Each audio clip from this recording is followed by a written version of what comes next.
Xbox head gamer himself, Phil Spencer, joined Charlie at Gamescom. Here's what he had to say about the future of Xbox. It is my distinct pleasure to welcome CEO of Microsoft Gaming, Mr. Phil Spencer, to the stage. How are you, my dear? I'm well. How are you? It's good to be here. I am so good. How's your first day of Gamescom? I mean, it's been exciting. I've had a walk around. I've looked at some things, but I've mostly just been sitting here talking to Hablo and Age, and now to you. So it's like I saw the Age. Yeah, it's kind of like a 10 out of 10. Who was day. Out here for Diablo? Diablo, it was Rod and Chris. We're out here. Roderick was here. Roderick, indeed. Yeah, good. Yeah, good vibes. I want to start by saying that the last time we were together, we were sat in the Bethesda London office planning to steal loads of stuff because we're loads of cool Are we stuff saying planning us. because we don't want people to know that we yes, did? Yes, well, you've said it now, so I was protecting us. I still have my stuff. Well, every time I talk to you, I always ask what you're playing. So I want to know what you're playing and why is it still Vampire Survivors? No. Well, I am playing Vampire Survivors, so I got all the achievements. Obviously, yeah. But now they have couch co-op, and I'm playing with my wife. My wife, Kelly, who doesn't play a ton of video games. Yep. So the fact that we can play couch co-op and she's enjoying it, like I'm all in. As well. Yeah, so what I'm playing right now on console, I'm playing a lot of Remnant 2. I really like Remnant 2. Yep. It's a great game to play with friends. I had my ROG Ally on the way out here. I'm playing a game called Fist, which is in Game Pass. Yep. It's a really nice platformer. I'm playing Bro-tato. Have you played Bro-tato? This is also the first I've heard of it, so please tell me more. What is that? So Bro-tato's not on Xbox. Okay. I'll say yet, but I don't have any, well, it would be great to get on Xbox. It's a Steam game. It's kind of like, let's say it's inspired by Vampire Survivors. Oh, I see. But you play as a potato. You have a type. Yes, yeah, I'm very simple. Yeah. I have a small brain. So one stick, move around. But it's a fun game. So I'm playing some Bro-tato. I just finished, what did I just finish last? Bramble, have you played this game? No, I've had it recommended a bunch though. Yeah, it's because it's a nice short playthrough, isn't it? As well? But it's kind of a demented game. Like it starts off demented, yeah.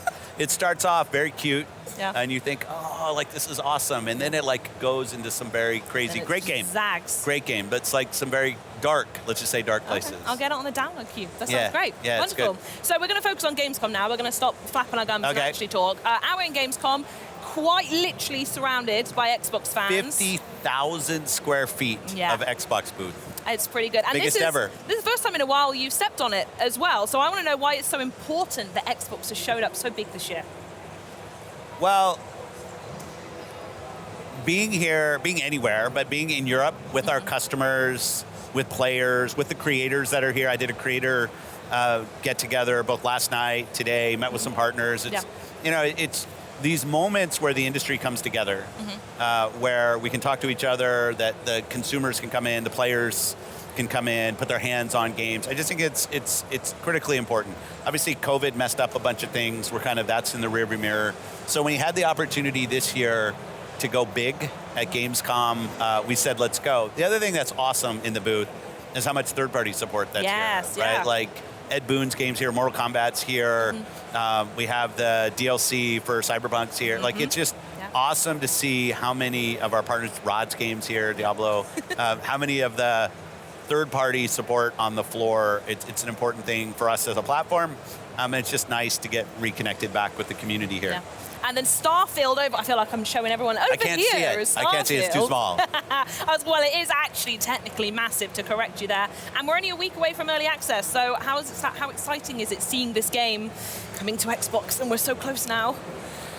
Yeah, we've been working on it for a long time. I've known about it for even before we acquired ZeniMax. So it's been great to see Todd and the team work more closely with them than we ever have on any game.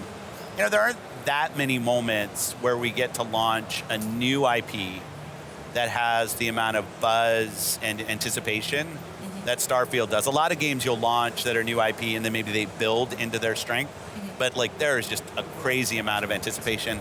And the thing that I love is the confidence that the team has right now, like putting out review codes 2 weeks before launch, because it's a big game. And I'll be the first to admit, the first 3 to 4 hours are a little bit hunt and peck, figure out like, well, what am I actually doing?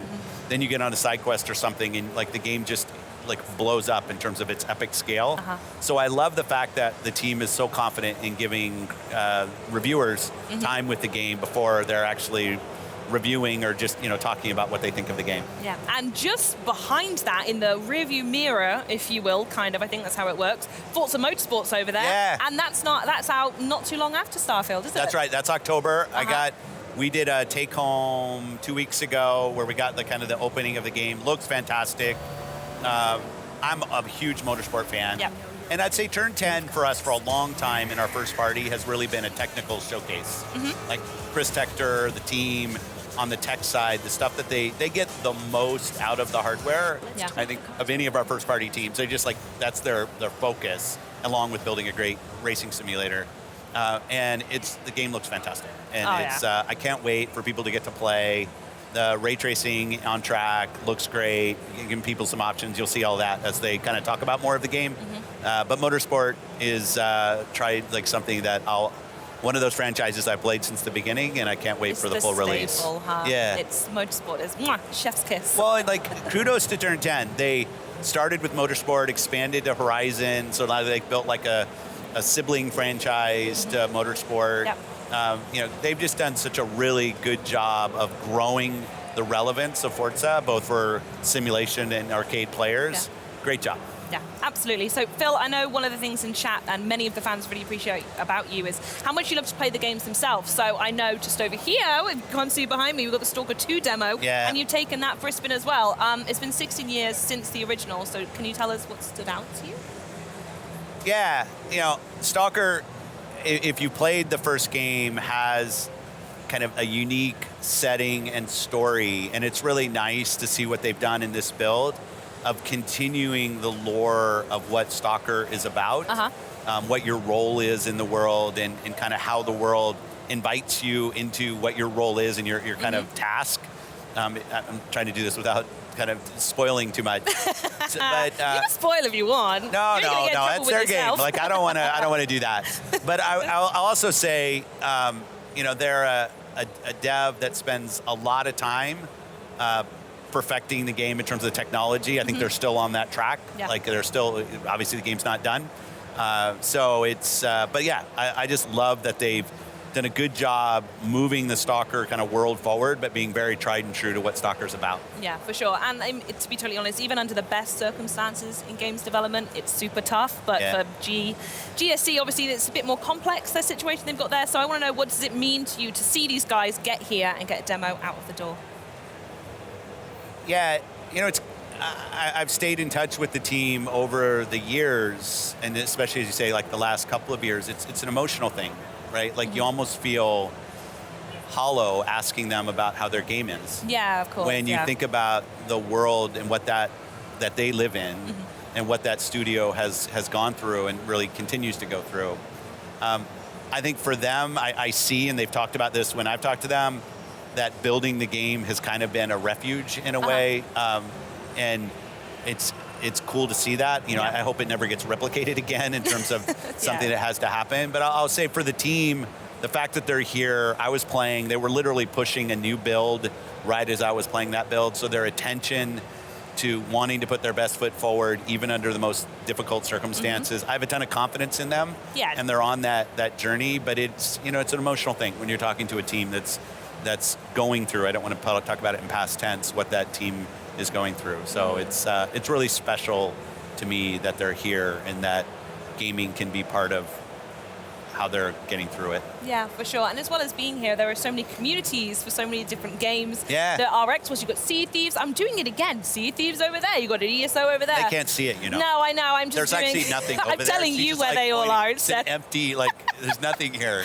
And you're just it's not a pointing green screen, it's an illusion. The grounded communities over there, it's actually not. But what's it like for you to see all of these communities come together?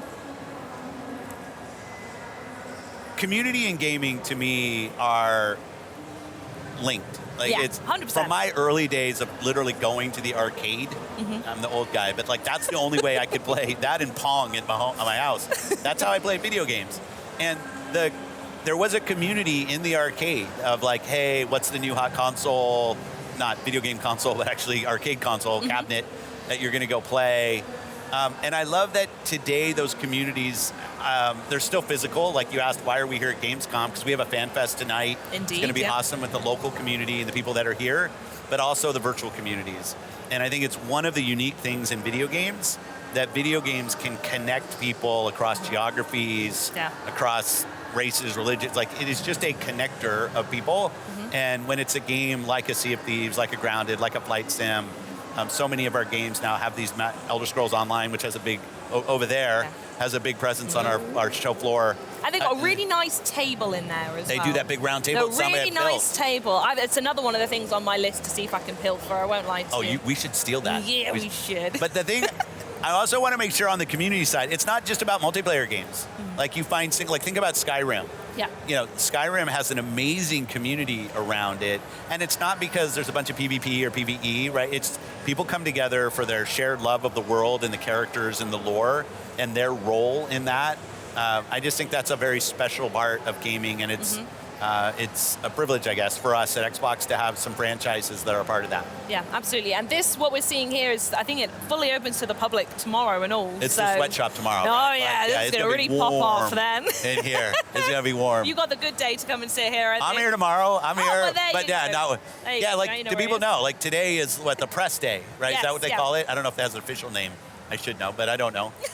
And then tomorrow, the consumers, the players, come in. Have you ever seen when they open the running? It's ridiculous. And then eventually at some point, I'm going to stop pointing, but the escalators, and they get so busy. Yeah. Every time I come to Gamescom with someone new, I tell them you have to see the running when it opens and the escalators when they're full. It's great. It's awesome to be back. And I think they feel like this might be one of the biggest Gamescom ever. It feels it already, doesn't it? Yeah, and it's kudos to the team here who's kept this going. They went virtual for a while, but now we're here back, and there's so many fans and players here. It's just such a special time. And it's special for Xbox as well, as we've mentioned a few times on the show already, that it's the 10th anniversary of ID at Xbox. I have my ID at Xbox. There it is. He's sporting it. He knew what he was doing. Wear it. I'd love for you to reflect on any memories or moments you have from the introduction of ID and how it's gone over the past 10 years. I'm going to start with a couple things. Yeah. One, we always have discussions internally when new things are going to happen on the console. And there's always some different kind of feelings about the impact. When free-to-play came to console, it'll be the end of the console if free-to-play comes to console. Some people think it is. But, clearly the console's still there and free-to-play happened. ID at Xbox, well, when we have unmanaged partners that are building games on Xbox, what does that mean for a console? Because we started with this silly thing where publishers had 2 slots of arcade games that they could go do. It was like a silly policy in Xbox. Opening it up and allowing anybody who submits and actually has good intent to build a game on the platform has led to some of the best games that have... People forget that Fortnite actually came through ID at Xbox. Yeah. When you ask about some of the special moments, I have to go to games from places where we'd never seen games from Xbox. I remember going to the Brazil game show and meeting the devs behind Aritana. I'm probably missing the pronunciation. But it's this, I think it was the first Brazilian-developed Xbox game. And it came through ID at Xbox, and this team of guys, we were in Sao Paulo, and they came together, and I met them at the show, and it was so cool just to think, it used to be there were 3 places on the planet where games were built. And now you have games coming from all over the place, and people tell their stories through their lived experience and their world. It's totally different stories, as you say, around the world. Yeah. Now, whether it's explicit in I'm going to do a game about Brazil, or I'm going to do a game about something else, but through the lens of what I see in the world. Exactly. Yeah. And that's the thing, whether it was Candleman, which I think was the first Chinese-developed ID at Xbox game. I always love when we're finding new ID at Xbox games from new places and new partners, and I just think that's if we're going to find new players, we're going to have more creative, and the mix of those two things, ID has been fundamental. And 10 years ago, announced at Gamescom. 10 years. Yeah. Wowzers. That's how old I am. Feels like yesterday. Or I don't remember it. I should say I don't remember. I don't remember, saying actually. You were 10 years old then. No. That's a great job for a 10-year-old that you've got. No, but it's that it was 10 years ago. And I remember, though, trepidation. What's going to happen when unmanaged developers can build console games? You know what happened? Some amazing things happened. It did. So another thing that you talk about a lot as well is when you can play games whenever, however, and wherever you want. And I know that's something you really want to give to fans however possible. So I want to know what that commitment looks like, both at Gamescom and maybe the months ahead, what that story is going to be. The critical thing we look at Teams Xbox in terms of our success is how many players. Yeah. How many players do we have? And even more and more, how much are people playing? Like, do we have a platform that has games for kind of all hours of the day? Sometimes you're playing with your family, and what can I go do? Sometimes it's just me time, and I want to go do things. And how many players show up? We look at our monthly active players, our daily active players. And when I say on Xbox there, whether you're playing on the cloud and you're streaming to a device that we don't know anything about, whether you're playing on a PC, and as Microsoft, we know something about the PC, or you're playing on one of our consoles. Like, those are all Xbox players. Or, like, flying over here, I'm playing on my ROG Ally on the airplane. And I think about that as my Xbox away from home, or my Steam Deck. Like, I want those things to feel as connected and as complete as an Xbox experience as any piece of hardware that we build. We will continue to focus on hardware. It's an important part of our team and what we can go do. But I don't want our hardware to be a limitation on who can actually feel like they're part of the Xbox community. If you buy hardware from us, we're going to do an awesome job supporting you. We want to make sure great games are there. If you have the device that you want to bring and be part of Xbox, we also want that to be 100% great on Xbox. And it's, as you said, it's putting the player's decision on where they want to play at the center of it. And it's just there for them, whichever one they want to grab at that time. And not only is it there, my save game moves with me, my community is there, so I can make progress on any platform I want to play on, and I can grind my characters, I can make my way through the story anywhere I've been. It's one of the best things about Starfield, pointing at it. That's over there. Yeah, I've been moving, I play on work, on my PC, when I go home, I sit on my console and I go play. And it's just a continuous experience for me, and everything moves. It's fantastic. Amazing. So I also want to know, while we are here, is there anything you're particularly excited about trying, either on the booth, off the booth? What have you got your eyes on? Well, Stalker 2 was one, so it was great to get to sit and talk to the team yesterday and just connect, right, and see how they're doing. I have this funny thing with Ed Boon, where Ed and I have known each other for a long time, head of the team behind Mortal Kombat. But we tend to cross ourselves on stage all the time. It happened last night at OLN. Congratulations last night, by the way. Smashed But it. accepting an award that team did on like an Xbox. Yeah, but I didn't do it. You accepted it so well, Phil. Well done. Thanks. I'm very good at coming out with a trophy and a microphone and accepting an award for work that other people did. And that team did awesome work. But I want to get over with Mortal Kombat. We had the same thing at, I still call it E3, though no one else does, but that June event, our showcase, but also I think he was in Keeley's, the Play Days thing, which was great. But we tend to fly by. So I saw him on stage, because he was on, I think, right after me as I was coming off stage, which is how we normally spend time together. But really great third parties here, and I know I'm supposed to pick some obscure indie game, but I want to sit down with Ed and get my hands on Mortal Kombat, so I'm hoping I get to do that. I'm going to recommend to you, if you haven't yet, go play Little Kitty Big City. I have not. That's the one I'm not really a cat person, though. Phil! No. You have Are to we gonna fight? spoil it, don't you? I have to thank you now for the interview, and you've just gone and said you're not a cat person. I'm a dog person. My dog's name is Oogie. Oogie? Oogie, O-O-G-I-E. Oh, okay. He's a rescue. Maybe I'll let you off. He's then. the most awesomest dog ever. Right. Fine. But yeah. It's so big kitty, big city. What would say? Well, imagine if it was Big Kitty, Little City. Now that's a game. Yeah. Someone make that one. Well, Phil, we got to wrap there. You're absolutely fantastic as always. Thank you for joining us. You are. No, you are. Enjoy the rest of your show. Thank you. Don't steal too much stuff, and I'm sure we'll speak to you soon.